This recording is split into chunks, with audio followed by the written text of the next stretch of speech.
YouTube channel में उपस्थित सभी को मेरा नमस्कार।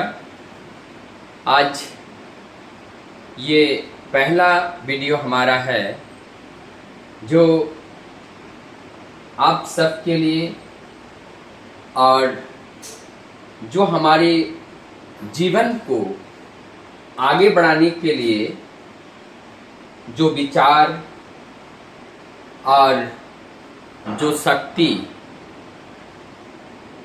हमने अपने जीवन में अनुभव किया, उस बात को शेयर करने के लिए जीवन किस तरह से शून्य से शिखर तक की यात्रा किया जा सकता है। और इस यात्रा के लिए हम कभी कभी सोचते हैं कि हमें अर्थ के बिना हम इस यात्रा को पूरा नहीं कर सकते हैं, लेकिन मैं कहता हूँ अगर आपके पास हौसला है, डिटर्मिनेशन है, तो निश्चित रूप से आप अपने गोल तक पहुँच सकते हैं। सबसे पहले चाहिए अपने आप में दृढ़ संकल्प से संकल्पित होना।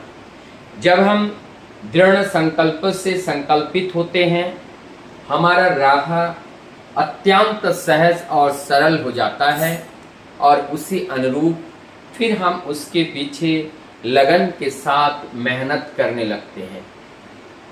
एक बात मैं बताते चलूं, बहुत सारे चैनल हैं, बहुत सारे बातें होती हैं और उसमें मोटिवेशनल चैनल के नाम देकर जो मोटिवेट करने का प्रयास किया जाता है। एक्चुअली मोटिवेट का अर्थ क्या है? मोटिवेट का अर्थ ही है मोटाइल, यहाँ से मूवमेंट कराना, मोबाइल उसको मूवमेंट कराना। और मूवमेंट कराने का अर्थ है हमारी इस जीवन का शुरुआत उसी स्पंदन से होता है।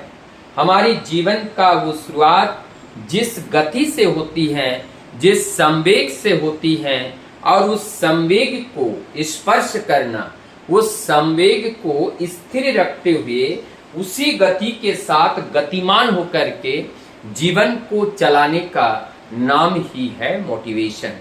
और मोटिवेशन कई तरीके का हो सकता है। हमने देखा कोई समाज में जो अच्छा काम करता हो, बुरा काम करता हो, वो कहीं ना कहीं से वो चुराता है उस नॉलेज को, कहीं ना कहीं से वो इंस्पायर होता है समाज के उस कृत्य कार्य को और बाद में वो अंजाम देता है। यदि वो बुरा होता है तो चारों ओर से निंदुक लोग चारों ओर से निंदा करने लगते हैं, और यदि अच्छा होता है तो चारों ओर से वाहवाही करने लगते हैं।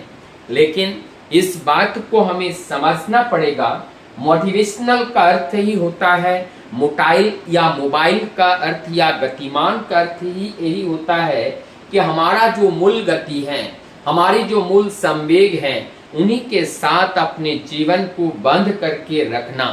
जब हम अपने मूल गति के साथ अपने जीवन को बांध देते हैं, तब हमारी ये जीवन बाहरी आडंबर युक्त आकर्षण वस्तु हमें आकर्षित करके हमारी जीवन को खराब नहीं कर पाते हैं।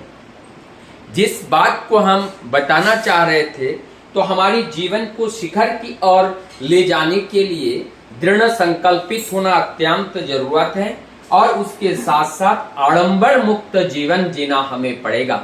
जब हम आडंबर मुक्त जीवन कैसे हैं, इस भौतिक चकाचौंध भरी दुनिया में मुझे आकर्षित करेगा, और सारे आकर्षणों को दरकिनार करते हुए हम अपने लक्ष्य की और अपने टारगेट को फिक्स करते हुए जब हम अपने कर्तव्य पर अडिग रहकर जब हम चलते हैं, तब निश्चित रूप से हम सफल हो पाते हैं।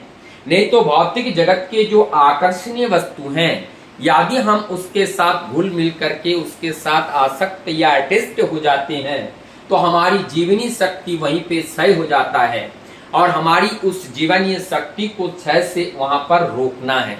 दो तीन बातें हैं इस जीवन को सफल बनाने के लिए। समय बहुत इंपॉर्टेंट होता है, समय को किस तरह से हम यूटिलाइज करें, इस बात को हमें समझना पड़ेगा। 24 घंटे सबके लिए होता है, और उस 24 घंटे में से समय को बचा करके अपने जीवन को आगे बढ़ाने के लिए उस कार्य में सदुपयोग करना, ये सबसे बड़ा इम्पोर्टेंस है। और उसके बाद हम अपने संगत में, अपने संगति में दोस्तों के साथ जो समय बिताते हैं, तो इसमें भी हमें ध्यान रखना है कि जो दोस्त के साथ हम समय बिता रहे हैं वो समय भी हमारा सिलेक्टेड हो, और वो दोस्त के साथ जो समय बिता रहे हैं वो फालतू में ना जाए, बेकार में ना जाए। तो ये गलत तरीके से डिस्कशन करके, बाहर आउटसोर्स की चर्चा करके हम अपने अमूल्य समय को समाप्त ना करें। दूसरी बात है हमारी जीवनी ऊर्जा। हमारी जीवनी ऊर्जा को पकड़ करके रखना अत्यंत जरूरी है। अगर हमारी जीवनी ऊर्जा हमारे पास नहीं रहेगा तो हमारी जीवन का जो लाइफ स्पेन है वो लाइफ स्पेन धीरे धीरे कम हो जाएगा, बॉडी इम्यूनिटी कम होगी, और जिससे हम बीमार पड़ते जाएंगे, और जिससे हम उस लक्ष्य को पूरा करने के लिए जिस एनर्जी और जिस गति के साथ हमें आगे बढ़ना है, यदि हमारे अंदर वो एनर्जी नहीं है तो हम आगे नहीं बढ़ पाएंगे। तो ये समय का सदुपयोग करना, शरीर की एनर्जी को कंजर्व करना, और निरंतर अपने समय जहां पर नष्ट होता है, हम जहां पे समय देते हैं वो समय को सही तरह से उनको मैनेजमेंट करना, और ऐसे करते हुए हम अगर चलते हैं निश्चित रूप से हम अपने गोल को अचीव कर सकते हैं। सभी को मेरा पुनः नमस्कार।